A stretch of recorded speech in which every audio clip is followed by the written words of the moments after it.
Адпраўным пунктам для юбілейнага зорнага паходу стаў музейна-паркавы комплекс «Перамога» са стэлай «Мінск. Горад-герой», што сімвалічна ў круглую гадавіну вялікай перамогі ў Другой сусветнай вайне. Этот год проходит у нас, безусловно, под эгидой 80-летия Великой Победы.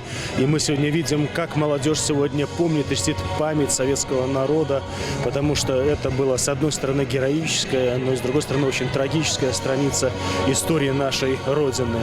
60-й раз проходит звездный поход. Более чем 250 студентов, преподавателей примут участие в этом мероприятии и пройдут сами по местам боевой славы. Ва ўрачыстым мітынгу з нагоды старту зорнага паходу прыняў удзел і заслужаны калектыў Рэспублікі Беларусь ансамбль Інстытута пагранічнай службы. Яго курсанты ўжо не першы год таксама далучаюцца да паходу і разам са студэнтамі БДПУ накіроўваюцца ў розныя куткі нашай краіны, каб наведаць музеі, мемарыяльныя комплексы і брацкія магілы. Мы, когда приглашали студентов зарубежных стран, мы специально находили районы, где в братских могилах захоронены их земляки.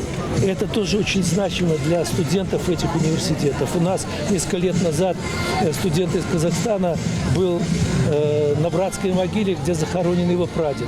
Взял землю с братской могилы и увез туда к себе в Казахстан.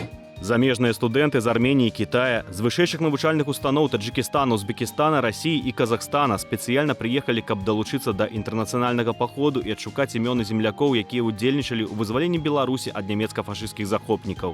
Я являюсь студенткой Евразийского национального университета имени Льва Гумилева. Также моя профессия – это археология и этнология. Я очень прониклась историей, мне очень нравится именно история всего мира.